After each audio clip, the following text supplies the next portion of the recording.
ज़ैगम साहब, core commander conference वाज़े warning दे रही है और अगर DGISPR के भी स्टेटमेंट के कुछ जुमलों को याद किया जाए तो वो भी काफ़ी सख्त है। खैबर पख्तूनख्वा के वज़ीर आला जो बात कह रहे हैं, इश्क़ इमरान के नाम पर क्या बर्बादी का सामान पैदा कर रहे हैं? इसमें किसका फ़ायदा, किसका नुकसान? कोई पॉलिटिकल एवैल्यूएशन एनालिसिस भी है उनके यहाँ? देखिए, एक तो मुर्शिद की जो सियासत है वो एक डेमागॉग की सियासत है और डेमागॉग की सियासत अव्वल ता आखिर एक ही रहती है, बदलती नहीं है। आपको याद होगा जब इमरान खान जेल में गए थे तो आपने कई बार ये सवाल पूछा था कि क्या जेल उनको बदल देगी, तो मैंने अर्ज़ किया था कि एक डेमागॉग जेल में जाकर भी नहीं बदलते। तो इमरान खान की सियासत नहीं बदली, नहीं बदल रही और वो एक स्ट्रांग मैन की पॉलिटिक्स है, सियासत है, जिसमें वो ये दिखाना चाहते हैं, ये बताना चाहते हैं कि असल ताकत मेरे पास है, ताकतवर मैं हूँ, सबको मेरे पास आना है, मेरे सामने झुकना है। और ये जो कन्फ्लिक्ट है, अब ये कन्फ्लिक्ट जो इस्टेब्लिशमेंट और PTI के दरमियान में था, इस्टेब्लिशमेंट का सियासी जमातों से इख्तलाफ रहता है, वो बढ़कर PTI और पाकिस्तान की फ़ौज और पाकिस्तान की रियासत के साथ इख्तलाफ बन चुका है। और इस इख्तलाफ को बनाने में, यहाँ तक लाने में PTI का जो अपना लाहे अमल है, जो स्ट्रेटजी है, उसकी वजह है, उसकी वजह से हुआ है।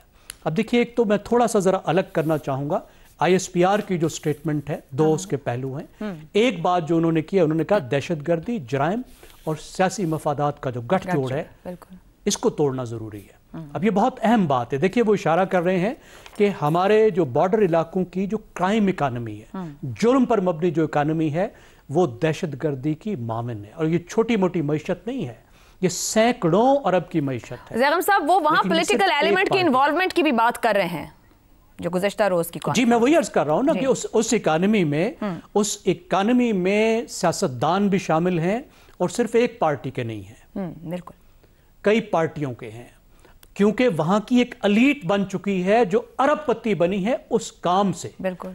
और उस काम का फायदा यह है कि वहां पे एक कैओस रहे, वहां पे एक गड़बड़ रहे। ये काम उसी वक्त चलता है जब वहां गड़बड़ रहती है। तो ये एक वार्निंग है, इस पर काम शुरू हो चुका है, बड़ी हद तक इसको ठीक किया गया है। एक तो उन्होंने कहा कि ये काम नहीं चलेगा और ये PTI के लिए भी वार्निंग है क्योंकि हुकूमत उसके पास है कि उसमें जो जो लोग शामिल हैं इस तरह के कामों में वो खबरदार हो जाए। दूसरी बात जो उन्होंने की कि कौमी इत्तेहाद, सलामती, तहफ़्फ़ुज़, अवाम और मुसल्लह अफ़वाज के दरमियान में डिवीज़न।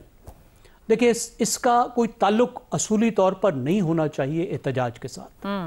एहतजाज एक पॉलिटिकल अमल है और पॉलिटिकल अमल का ना तो फ़ौज और अवाम के दरमियान में इख्तलाफ से ताल्लुक़ होना चाहिए, ना कौमी सलामती के लिए ख़तरा होना चाहिए। पुरअमन एहतजाज जो है वो तो कौमी सलामती को फ़रोग़ देता है। बिल्कुल दुरुस्त। लेकिन जिस तरीके से PTI ने एहतजाज किए हैं, जिस तरीके से उन्होंने टारगेट किया है पाकिस्तान के इदारों को, जिस तरह के नैरेटिव बनाए हैं, जिस तरह की ज़ुबान इस्तेमाल की है, उसकी वजह से जब ये बात की जाती है तो हम सोचने पर मजबूर होते हैं कि इसमें ज़रूर इसी कन्फ्लिक्ट की बात है।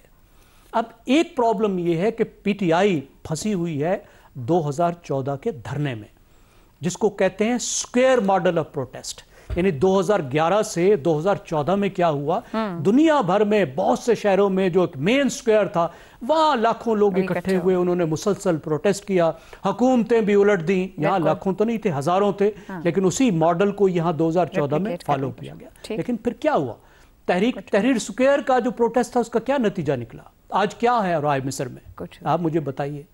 मिस्र में पहले से ज्यादा बुरी आमरियत आ गई। यूक्रेन के मैदान स्क्वायर का क्या नतीजा निकला, आप मुझे बताइए।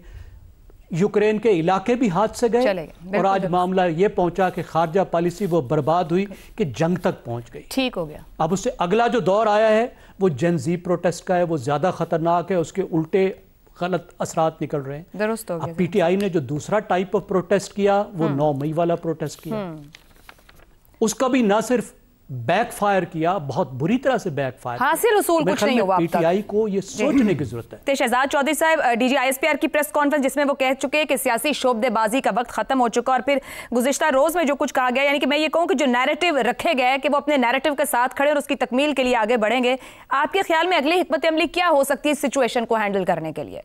कमांडर्स की अगर मीटिंग के बाद एक अलामिया है जिसके अंदर कौमी यकजहती का जिक्र है, तो मुझे ये बताइए कौन सी ऐसी कोर कमांडर्स कॉन्फ्रेंस है पिछले कोई 10 साल 20 साल में ले लीजिए जिसके अंदर कौमी यकजहती का जिक्र ना किया गया।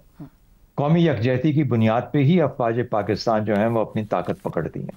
اگر عوام کا ان میں کریڈیبلٹی نہیں ہو ان کے عوام کے ساتھ، یا عوام ان کے اندر کوئی اعتماد نہ رکھتے ہوں، تو اپنا کام اتنی افیکٹولی نہیں کر پائیں گے جو کہ ان کی ذمہ داری ہیں. تو اس لیے ضروری ہے کہ، اور وہ اس کے اوپر بارہا اس چیز کا زور دیتے ہیں کہ قومی یکجہتی ہوگی تو تب ہی ہم اپنی کام افیکٹولی کر پائیں گے. تو اس میں تو مجھے کوئی ایسی عجیب چیز نہیں نظر آتی اگر انہوں نے یہ کہا ہے. ہم کس طرح اس کو جوڑتے ہیں پی ٹی آئی کے ساتھ، یہ اور ہمارے نیریٹو کی اپنا بیان ہے کہ چونکہ D G I S P R نے ایک پریس بریفنگ میں یہ بات کی. بہت سارے لوگ کہیں گے کہ D G I S P R کو شاید اپنی پریس بریفنگ جب ان کو ضرورت پڑے تو شاید سیاست سے دور رہنا چاہیے، یہ بھی کہا جا سکتا ہے.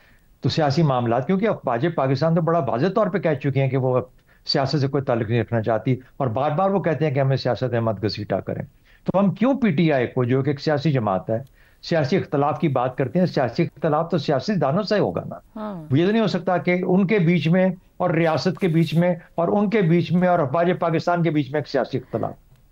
نہ ریاست سیاست کرتی ہے، نہ افواج پاکستان سیاست کرتی ہیں. تو ہمیں اپنی جو نیریٹو ہے، جو فارمولیشن ہے، جو ہمارا محاورہ ہے، اس کے اندر میرا خیال ہے اس کا تھوڑا سا خیال کرنا چاہیے. سیاسی اختلاف سیاسی جماعتوں کے بیچ میں ہی رہے تو وہی اچھی بات ہے. شہزاد چودھری صاحب، قطع کلامی کی معذرت، مگر عمران خان صاحب کے جس طرح کے سٹیٹمنٹس آتے ہیں جس میں وہ ڈائریکٹ شخصیت کے اوپر بھی بات کرتے ہیں جو آرمی چیف ہیں ملک کے، تو کیا یہ جواب نہیں کہ قومی یکجہتی سلامتی استحکام کو نقصان پہنچانے کی کسی صورت اجازت نہیں، چاہے وہ عناصر سیاسی ہوں یا کسی اور شکل میں؟ اس کو کیسے ٹرانسلیٹ کیا جائے؟ کیا کوئی اور سیاسی جماعت اس وقت ریاست کی جانب یا ریاست کو چیلنج کرتے ہوئے ایسی گفتگو کر رہی ہے جو عمران خان کر رہے ہیں؟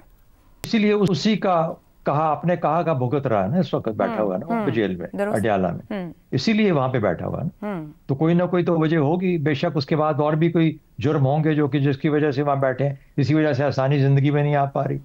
یہ سب کچھ تو ہمارے سامنے واضح ہے نا، اس کی قیمت چکانی پڑتی ہے. اسی لیے بارہا ان کو بھی سمجھایا جاتا ہے کہ یہ زبان مت استعمال کرو.